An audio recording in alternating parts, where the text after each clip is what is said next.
فلسطینی عوام اپنی آزادی کی جنگ لڑ رہے ہیں، اور آج سے نہیں بلکہ پچھلے 76 سالوں سے لڑ رہے ہیں، جیسا کہ بتایا گیا۔ اور یہ بھی کہ بظاہر یہ جنگ اسرائیل اور فلسطین کے درمیان ہے، مگر صحیح بات یہ ہے کہ یہ جنگ اصل میں فلسطین اور امریکہ کے درمیان ہے۔ اسرائیل کی کوئی حیثیت امریکہ کے بغیر نہیں ہے۔ اگر آج امریکہ یہ طے کر لے کہ یہ جنگ آگے نہیں بڑھنی چاہیے، تو فوراً اسرائیل کی یہ جرأت و ہمت نہیں ہے کہ وہ جنگ کو آگے بڑھا سکے۔ تو یہ اصل جنگ جاری ہے امریکہ کی وجہ سے۔ اسرائیل کو ایک ملک کہنے کے بجائے، ظاہر ہے غلط طریقے سے بنایا گیا، ہم تو نہیں مانتے اس کو، ملک کہنے کے بجائے وہ امریکہ کا 51واں اسٹیٹ آپ اس کو کہہ سکتے ہیں۔ امریکہ میں 50 اسٹیٹس ہیں، 51واں اسٹیٹ اسرائیل ہے، جہاں سے وہ اس کو وہ اپنے ایک بیس کے طور پر استعمال کر رہا ہے، اور وہاں سے بیٹھ کر وہ مڈل ایسٹ اور پورے مسلم ممالک اور اس میں جو نیچرل ریسورسز ہیں ان پر اس کی نگاہ ہے، اور وہاں بیٹھ کر وہ اس پورے پر قبضہ کرنا اس کے پیش نظر ہے۔ دوسری بات جو ہمارے مہمان نے بھی کہی ہے، میں بھی اس کو دہرانا چاہتا ہوں، اور وہ یہ ہے کہ یقیناً مسلم ممالک کی اکثریت،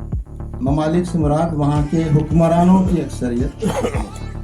فلسطین کے ساتھ نہیں ہے، بلکہ وہ امریکہ کے دباؤ میں اور امریکہ کی غلامی میں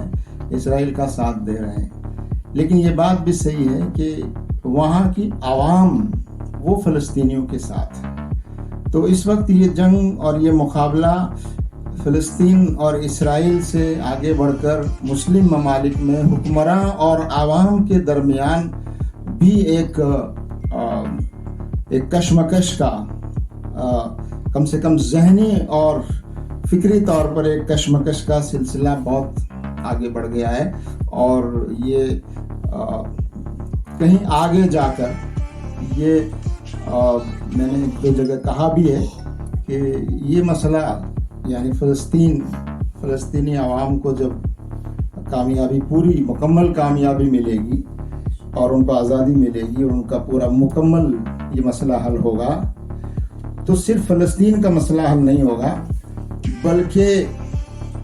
مسلم ممالک کے جو بہت سارے مسائل ہیں، یعنی عوام کے مقابلے میں وہاں جس طرح کے حکمراں ہیں وہ مسائل بھی انشاءاللہ حل ہوں گے۔ اور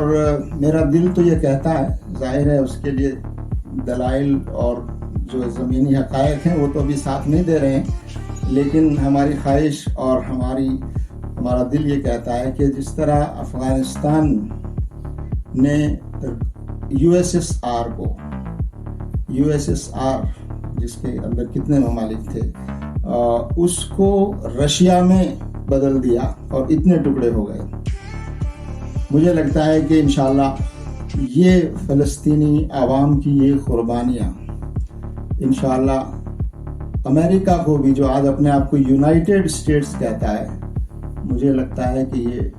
ڈیوائیڈڈ اور ڈسٹریبیوٹڈ اسٹیٹ کے نتیجے میں انشاءاللہ اس کا زوال ہوگا۔ تو فلسطین کا یہ مسئلہ صرف فلسطین کی آزادی پر ختم نہیں ہوگا میرے انداز میں، بلکہ یہ اسرائیل کے خاتمے اور امریکہ کے زوال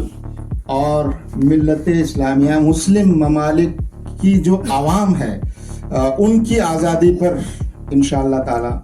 یہ منتج ہوگا۔ ایسی ہماری خواہش ہے، اللہ کرے ایسا جلدی ہو، اور انشاءاللہ ہمیں یقین ہے کہ چاہے وقت لگے لیکن نتیجہ انشاءاللہ اس کا یہی ہونا ہے۔ آخری بات جو مجھے عرض کرنی ہے وہ یہ کہ یہ جنگ، اگر کوئی کہتا ہے، یقیناً آپ نے اعداد و شمار بھی بتائے ہیں کہ 2 لاکھ سے زیادہ لوگوں کی شہادتیں ہوئی اور آفیشیل طور پر 42,000 شہادتوں کا ریکارڈ ہے، تو ظاہر ہے کہ یہ ایسی قوم سے مقابلہ ہے امریکہ اور اسرائیل کا، جو